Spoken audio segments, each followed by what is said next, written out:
हर खबर पर होगी आपकी नज़र। सब्सक्राइब कीजिए हमारा चैनल और बेल आइकन बटन प्रेस कर ताकि हम जो भी वीडियो डालें आपको नोटिफिकेशन मिल जाए।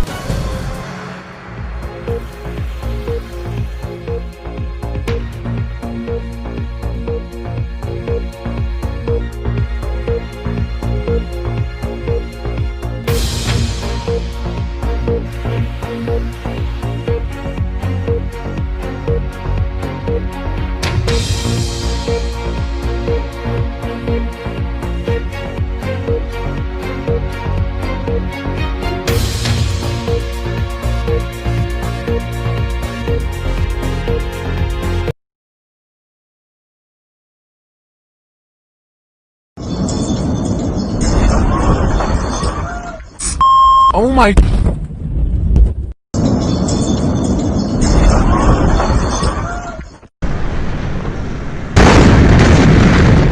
लेबनान की राजधानी बेरूत में जिस शक्तिशाली धमाके में कम से कम 70 लोगों की जान गई और 4000 से ज्यादा लोग घायल हो गए, उस धमाके के केंद्र में एक वेयर हाउस है। बताया जा रहा है कि इस वेयर हाउस में पिछले 6 साल से जब्त किया हुआ अमोनियम नाइट्रेट का भंडार जमा था, जिसमें धमाका हो गया।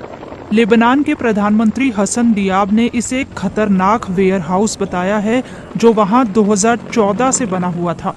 उन्होंने इसे प्रलयंकारी घटना बताया और कहा कि जिम्मेदार लोगों को नहीं बख्शा जाएगा।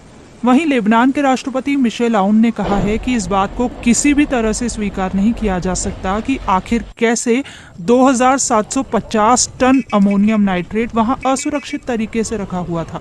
धमाका इतना जबरदस्त था कि उसकी आवाज साइप्रस तक में सुनाई दी। अब ये जान लीजिए कि अमोनियम नाइट्रेट क्या है।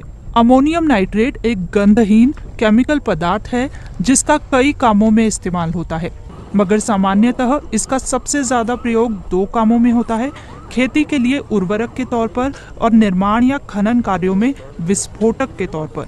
ये अत्यंत विस्फोटक केमिकल होता है। आग लगने पर इसमें धमाका होता है और उसके बाद खतरनाक गैस निकलने लगती है, जिसमें नाइट्रोजन ऑक्साइड और अमोनिया गैस शामिल है। चूंकि ये अत्यंत ज्वलनशील केमिकल होता है, इसलिए इसके रखरखाव के लिए कड़े नियम बने हैं।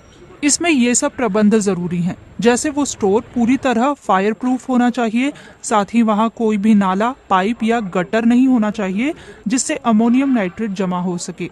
लेबनान में धमाके के बाद अब जांच हो रही है कि आखिर वेयर हाउस में रखे अमोनियम नाइट्रेट में आग कैसे लगी। अमोनियम नाइट्रेट की वजह से पहले भी कई दुर्घटनाएं हो चुकी हैं।